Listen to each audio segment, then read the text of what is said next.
I'm Jane Simpson. I'm a linguist. I work at the Australian National University as Chair of Indigenous Linguistics and as Deputy Director of the ARC Centre of Excellence for the Dynamics of Language.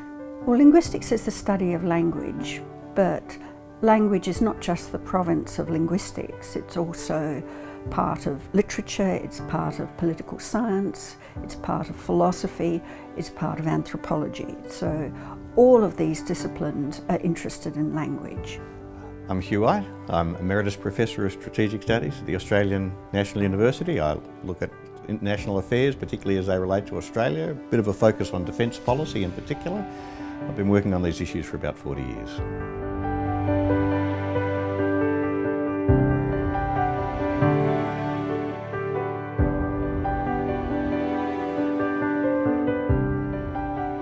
It matters to us, it matters to our society. I've always seen the work I do as very much engaged with the actual choices that Australia faces about how it makes its way in the world. And so there's nothing hypothetical about the issues I deal with. These decades are decades of astonishing change in Australia's strategic circumstances, in some ways the biggest changes since European settlement.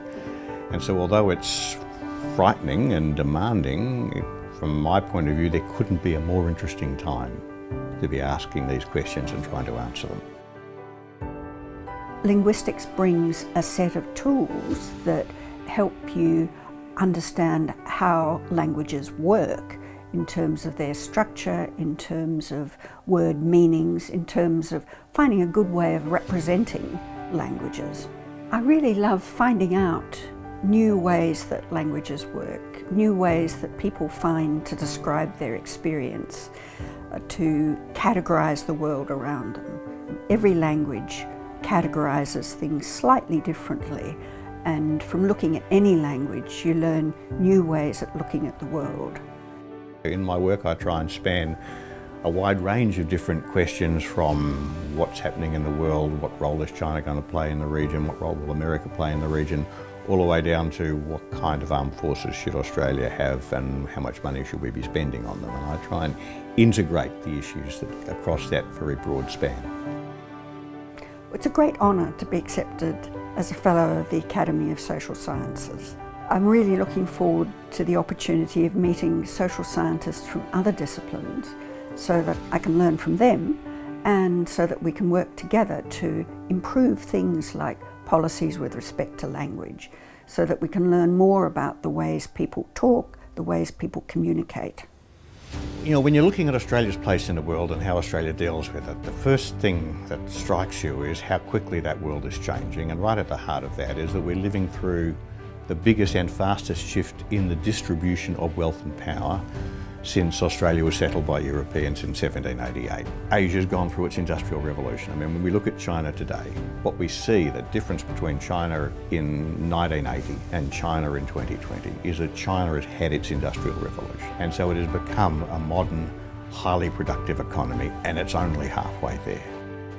To have that recognition that the work I've done is seen by the people I admire in the social sciences as worthy of their respect is very affirming.